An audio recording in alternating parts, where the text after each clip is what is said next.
All of the brutality that's happening in our community at the hands of police requires our voice at the table. Now on Denver 7 News at 6, it's back to the drawing board for Aurora's police chief search. This morning, the new pledge from city leaders after the process was criticized for cutting the community out.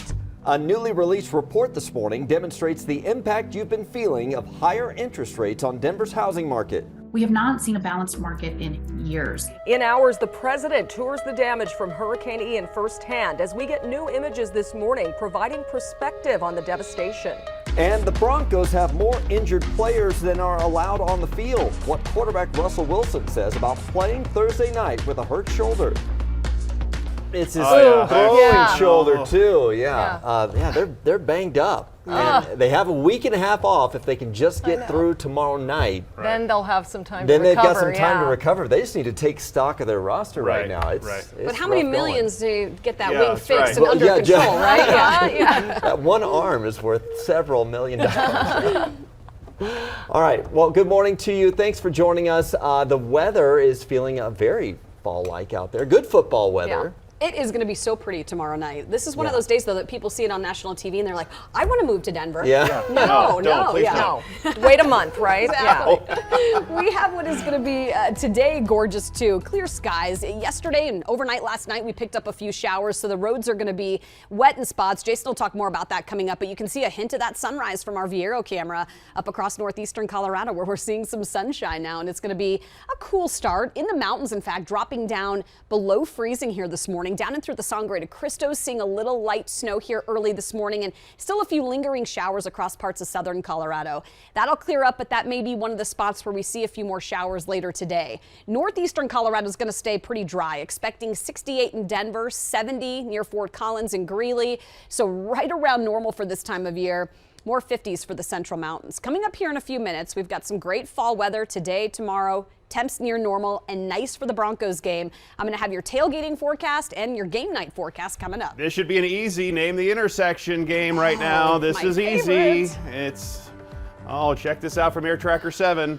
5, 4, 3, 2, 1. I-25, Colorado Boulevard. This is the southbound side. Here's the northbound side. This is a good drive going on for us right now on that south side of town. Take a look at North I-25 up near 84th Avenue. You see all the headlights. The folks are getting busy, or it's getting busier down for us as we're getting after it on that southbound side. You can see the drive times very typical for us on 270, I-76, and out to the west side of town. One crash out to the west side of town, Alameda and Wadsworth, a minor one. Looks like it'll be slowing down mostly the northbound side going on Wadsworth, trying to get up to Alameda, but it shouldn't slow you down by any means where you would need an alternate route at this point. You see the drive times up north all look pretty good for us, at least for the moment.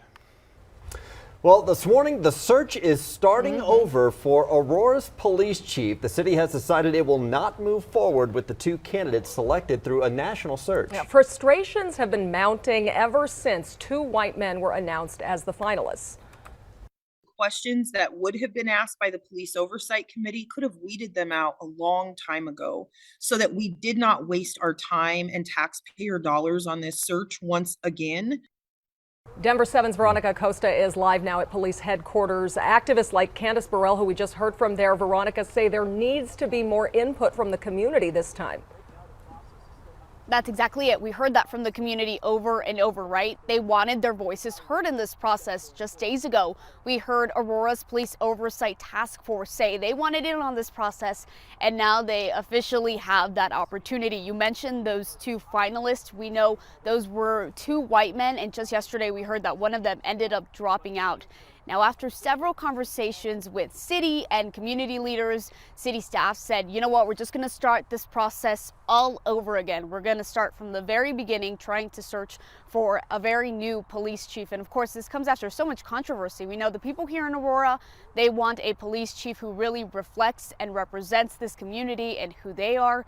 We spoke to someone with the NAACP yesterday who told us right now, this really is all about the community. It's not a partisan issue. We're talking about an American issue. We're talking about a community issue. So it should not even be a fight that the community is involved in the conversation. And for a little bit of context here, a city spokesperson told us 21 people applied for the job here of being chief over a 2-month span. We know 7 of those people were either women or people of color. And Veronica, when a city spends thousands of dollars on a consulting firm, a recruiting firm like they did for this search, do we know if Aurora will use that same company? Because hopefully they understand the criteria going in. So that's really the big question right now, right? Is Aurora going to be using the same recruitment agency that they used the first time around? And are they going to be going into the same pool that they went in with, those 21 people? Or are they saying, you know what, let's just start fresh all over again? That's the big question, guys. All right, thank you, Veronica. All new this morning, home prices are still going up in the Denver metro. The September housing sales report just released overnight shows there are more active listings, but fewer closings. That is likely because mortgage rates and prices are so high, but be ready to negotiate. Now buyers are able to negotiate on price, appraised value, and inspection items. They can even start asking for credits back from a seller to help buy down their points for their interest rate. And this morning, Bloomberg reports mortgage rates jumped to a 16-year high of 6.75%, marking the 7th straight week of increases. The Denver Metro Association of Realtors is not just about buying and selling homes. It has also created a new fund to help find housing solutions. It's called DMAR Gives. They have $116,000 right now to give to nonprofits. The application deadline, though, is coming up October 15th. Well, your Denver Broncos take on the Indianapolis Colts tomorrow night at Empower Field. We've been excited for this because Denver 7 is the only station broadcasting the game on broadcast TV. It will also be on Amazon. But as we've been talking about, the list of injuries is growing. Yeah, no rest for the weary here. Right now, there are 12 injured players on the Broncos roster and 2 more on injured reserve, which means they are out for the season. One is running back Javonte Williams.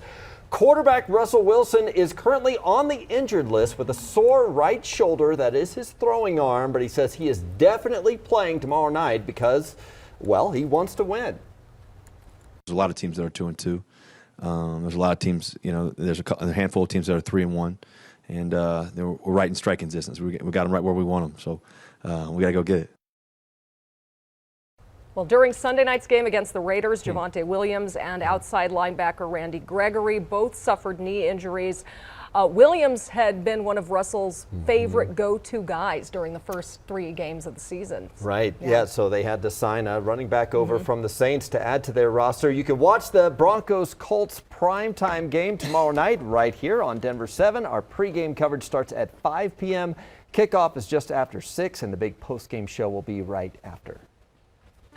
Well, take a look right now at these images here. President Biden and the First Lady arriving in Florida today, and we're starting to see the devastation that they will be touring on the ground from above. These satellite images showing places like Fort Myers Beach before and after Hurricane Ian hit, really just showing how much everything on the ground was just leveled. 108 deaths have now been confirmed across Florida and North Carolina, most of them in Florida. Rescue crews are still searching for survivors. There's a lot of destruction there, a lot of collapsed homes, a lot of debris. A home like this, we would go up here to the door, take a look, call out if anybody's home. Also happening today, residents will be allowed to temporarily return to homes on Sanibel Island, which you may remember was completely cut off from the mainland when the Sanibel Causeway was destroyed. They're going to have to get to the island by boat, though. Yeah. Florida, obviously a popular destination for vacation rentals, and now Airbnb is offering free and discounted temporary housing to hurricane victims and for first responders helping in the recovery process. The company also announced it has donated $250,000 to Florida's disaster relief fund. Denver 7 wants to help as well because it is going to be a long recovery process for the millions impacted along the Atlantic coast. Multi-billion dollars worth of damage, we know, not to mention everyday expenses. So Denver 7 is partnering with the Scripps Howard Fund for hurricane relief. You can make a donation by texting the word storm to 50155 and following the prompts. You can scan the QR code you see on your screen there, or you can visit denver7.com/hurricane relief. Lisa. Yeah, and thanks to those that have already donated. Now at just about 6:10, it's going to be a pretty start to our day. Sunny skies, cool early on, 40s to right around 50 degrees by 8 o'clock. Out walking the dog, though, today, very, very comfortable. Mid-upper 60s by about 5 o'clock. We'll see lots of sunshine today and tomorrow. A chance for a little bit of rain this weekend. We'll take a closer look at that coming up. Checking out Air Tracker 7 on the south side. What they're looking at right now, they're right over actually I-25 and Dry Creek, but they're pushing the camera farther north. This is 225. Here's that's Hamden right there, southbound, northbound side of I-25. And so far it looks pretty good. There is a tiny little fog bank there right there at C-470 and I-25 right over Meridian, Lone Tree. And this shouldn't slow you down by any means, but just starting to see that traffic build up on that south side. Well, these shoes are so Colorado. Crocs have been in business for 2 decades now. How the local company wants you to help them celebrate their lasting success. And many of us carve pumpkins for Halloween, but do yours look anything like this? I know mine don't.